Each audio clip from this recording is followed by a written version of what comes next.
Month add करो, तो again मैंने यहाँ पे डेट ली, कोमा, फिर से उसमें 1 मंथ ऐड किया, क्लोज करेगी। लेकिन अब जो डेट आएगी, जो महीना ऐड होके आएगा उसकी आखिरी डेट ये प्रिंट करेगा, यानी 31 अक्टूबर।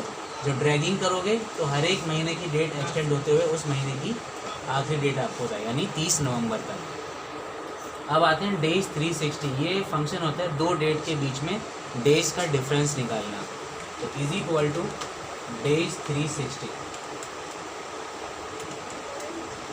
इसमें आपको दो डेट देनी होगी, एक तो मैंने आज की डेट ली यानी कल की 30 सितंबर की, कॉमा और यहाँ तक।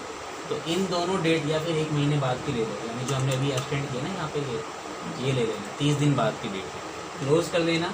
आपको बता देगा कि आपका जो डिफरेंस आया 30 दिन का आया। जब ड्रैगिंग करोगे तो जो भी इसका पोर्शन होगा वो आपको दिखा देगा, यानी सभी में 30-30 दिन का लगभग डिफरेंस होगा। अब नीचे जो सेक्शन है आपकी, जैसे हमने यहाँ पे डे मंथ ईयर डेट में से अलग किए थे, अब मुझे इन तीनों को मिक्सअप करके एक पूरी डेट बनाना है, यानी रिवर्स पार्ट कंप्लीट करना है। तो इसके लिए इज इक्वल टू डेट नाम का एक फंक्शन होगा, अप्लाई करना। क्या मांगेगा उसमें, ईयर, मंथ और डे।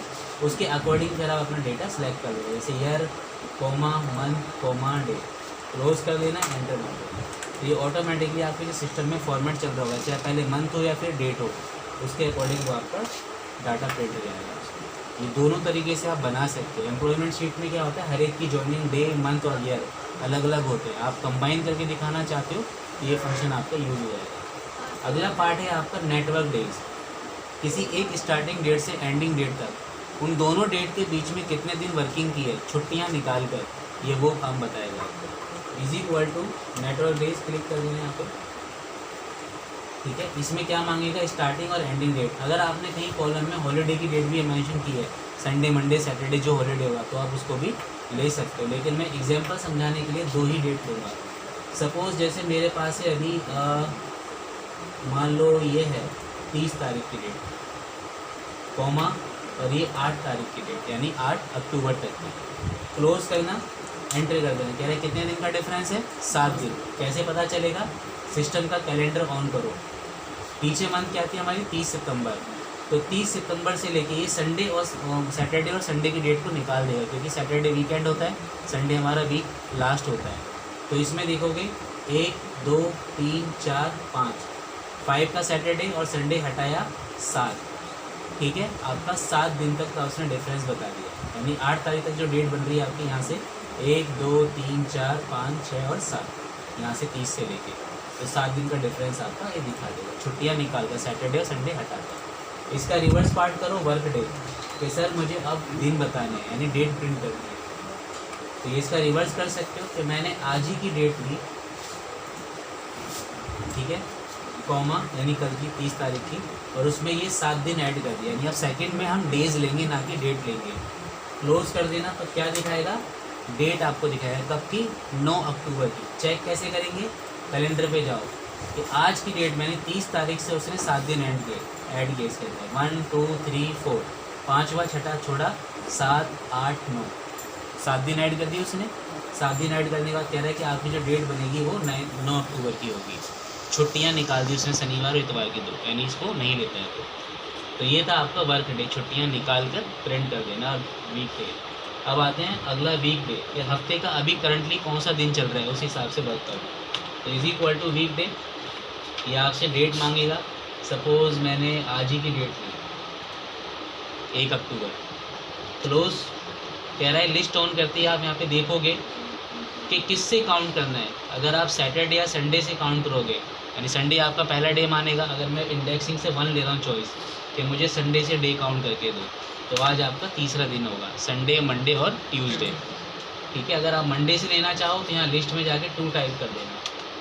देख रहे हो कि स्टार्टिंग डेट आपका मंडे होगा अगर आप सेकंड डे करो, तो चॉइस मैंने सेकंड दी और आपका सेकंड दिन है अगर आप मंडे से करो। अब वीक नम, यानी हफ्ते कितने हो चुके हैं total, is equal to week नम। इसमें मैंने यहाँ डेट पहले से मेंशन की हुई है 12 जनवरी की। सिलेक्ट करो इसको, कॉमा, अगेन फिर से वो लिस्ट आएगी कि वीक किसका काउंट करना है, संडे से संडे का वीक काउंट करना चाहते हो, मंडे से मंडे का। तो मैंने बोला संडे से संडे, यानी 1 लिया, काउंटिंग इंडेक्स बता दिया। क्लोज करो, कितने हफ्ते बता रहे हैं, 2 हफ्ते। कैसे पता चलेगा, अगेन कैलेंडर में जाओ, क्लिक करो, जनवरी वाले मंथ पे आ जाओ। कह रहा है आपने अभी 12 तारीख की डेट दी है, यानी यहाँ सैटरडे लेता नहीं है ये, तो कितने दिन दिखाएगा आपको, कितने हफ्ते, सेकंड हफ्ता, और ये पहला हफ्ता और ये सेकंड हफ्ता। अगर आप 19 तारीख की डेट इसमें डालते हो, अभी मैं चेंज करता हूँ इसमें, यहाँ पे डेट में 19 कर देता हूँ, तो कितना हफ्ता हो गया, तीसरा, यानी तीसरा हफ्ता चालू हो चुका है शनिवार के, अगर आप पास जाते हो। तो ये था, आप किसी भी डेट से अगर वीक काउंट करोगे तो आपको बताना पड़ेगा संडे से संडे का या मंडे से मंडे का। तो संडे टू संडे काउंट करता हुआ आपको टोटल नंबर ऑफ वीक बता देगा। अब ये लास्ट के दो फंक्शन है, टुडे और now, is equal to today function आप डायरेक्ट लिख देना, ये बाय डिफ़ॉल्ट है, सिस्टम की करंट डेट आपको उठा के प्रिंट कर देगा। इज इक्वल टू नाउ करोगे, सिस्टम की डेट एंड टाइम उठा के आपको करंटली दिखा देगा। अब इसका एक बेनिफिट ये होता है, आज हमारे सिस्टम में ऑटोमेटिक डेट चल रही है, तो आज पूरे दिन यही डेट रहेगी, लेकिन जैसे ही कल आप अपनी फाइल को रीओपन करोगे ये अपने आप चेंज हो जाएगा, यानी चलता रहेगा, अपडेट होता रहेगा अपने आप। तो ये हो गया आपके नॉर्मल डेट एंड टाइम के कुछ फंक्शन। अगली सेक्शन में आते हैं, आपके दो इंपॉर्टेंट पार्ट और हैं, वी लुकअप और एच लुकअप फंक्शन, जो कि रेफरेंसल चेक करने के लिए यूज़ होते हैं। एच लुकअप यानी हॉरिजॉन्टल रेफरेंस चेक करना किसी डाटा टेबल के अंदर से। Is equal to H look up bracket open, इसके सिंटैक्स के हिसाब से आप काम करना पढ़ते हुए।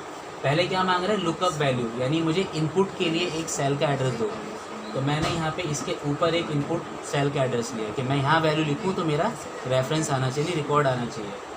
कॉमा कह रहा है डेटा कहाँ से लेना चाहते हो, इस टेबल से, तो आपने टेबल एरे सिलेक्ट की।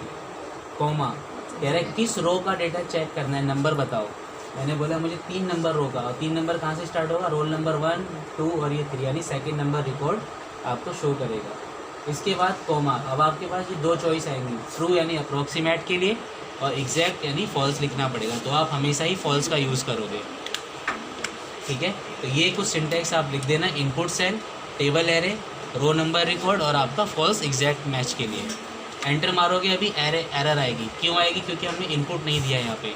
तो इनपुट के लिए हमारी जो आईडी होगी ये आपका कॉलम नेम होगा, कॉपी करो इसको और इनपुट सेल में जाके पेस्ट कर देना। तो रोल नंबर को एज अ आईडी लेगा और इस आईडी के बेस पे बोलेगा कि 2 नंबर यानी 3 नंबर रो में कौन सा डेटा रखा हुआ है इसके अकॉर्डिंग। इसी तरह से जब आप आगे ड्रैग करोगे इसको, तो हर एक आईडी के बेस पे 3 नंबर रो का डेटा कैप्चर कर देगा। तो इसको बोलते हैं रो वाइज रेफरेंस चेक करना, सिंगल। अगर आपको कॉलम वाइज देखना है तो इज इक्वल टू इसी तरह से वी लुकअप ब्रैकेट ओपन, इसमें भी सिमिलर काम है, बस आपको रेफरेंस लेफ़्ट या राइट लेना है, तो हमेशा लेफ़्ट इनपुट सेल लेना ताकि आंसर राइट में आ जाए। कॉमा, फिर से वही टेबल एरे सेलेक्ट कर दो। कॉमा अभी कह रहे हैं कौन सा कॉलम चेक करना है, मैं चाहता हूँ मुझे छठा नंबर यानी टोटल वाला डाटा चेक करना है, तो 6 नंबर कॉलम दिया। फिर से वही ट्रू और फॉल्स, तो आप फॉल्स लोगे हमेशा। क्लोज करो, एंटर। अभी भी इनपुट नहीं मिल रहा, तो अब आपकी आईडी क्या होगी रेफरेंस के लिए, ये रोल नंबर, क्योंकि मुझे वर्टिकल डेटा चेक करना है ना कि रो वाइज। तो इसको कॉपी कर लो आईडीज़ को और यहाँ इनपुट सेल में पेस्ट मार देना। कह रहा है रोल नंबर 1 के टोटल कितने थे, इतने। रोल नंबर 2 का टोटल कितना था, इतना। जब ड्रैग करोगे तो ये बीच के रिकॉर्ड छोड़ के आपने रेफरेंस इसका लिया था उसका आपको डेटा टाइप करके दिखा देगा। इनका आगे बहुत तरह से यूज़ होता है, ये सर्चिंग और फाइंडिंग के लिए बहुत अच्छा मेथड है, वी लुकअप और एच लुकअप। लेकिन ट्रिक